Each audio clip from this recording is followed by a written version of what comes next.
بسم الله الرحمن الرحيم. قل أوحي إلي أنه استمع نفر من الجن فقالوا إنا سمعنا قرآنا عجبا يهدي إلى الرشد فآمنا به ولن نشرك بربنا أحدا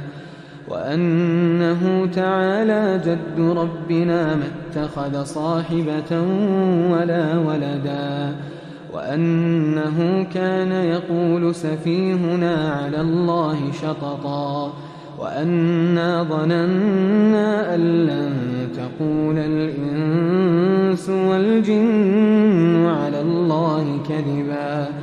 وأنه كان رجال من الإنس يعوذون برجال من الجن فزادوهم رهقا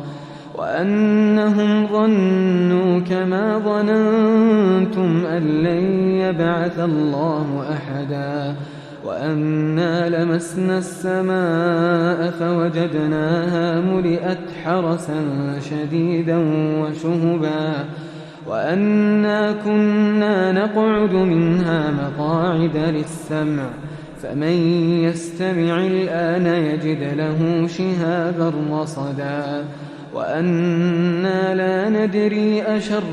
أريد بمن في الأرض أم أراد بهم ربهم رشدا وأنا منا الصالحون ومنا دون ذلك كنا طرائق قددا وأنا ظننا أن لن نعجز الله في الأرض ولن نعجزه هربا وأنا لما سمعنا الهدى آمنا به فمن يؤمن بربه فلا يخاف بخسا ولا رهقا وأنا منا المسلمون ومنا القاسطون فمن أسلم فأولئك تحروا رشدا وأما القاسطون فكانوا لجهنم حطبا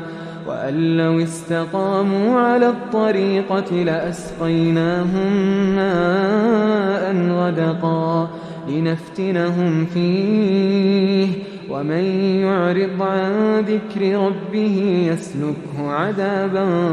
صعدا وأن المساجد لله فلا تدعوا مع الله أحدا وأنه لما قام عبد الله يدعوه كادوا يكونون عليه لبدا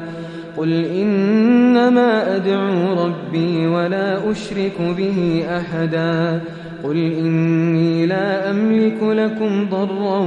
ولا رشدا قل إني لن يجيرني من الله أحد ولن أجد من دونه ملتحدا إلا بلاغا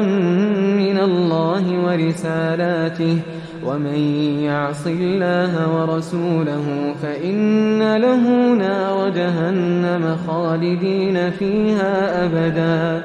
حتى إذا رأوا ما يوعدون فسيعلمون من أضعف ناصرا وأقل عددا قل إن أدري أقريب ما توعدون أم يجعل له ربي أمدا عالم الغيب فلا يظهر على غيبه أحدا إلا من ارتضى من رسول فإنه يسلك من بين يديه ومن خلفه رصدا ليعلم أن قد أبلغوا رسالات ربهم وأحاط بما لديهم وأحصى كل شيء عددا.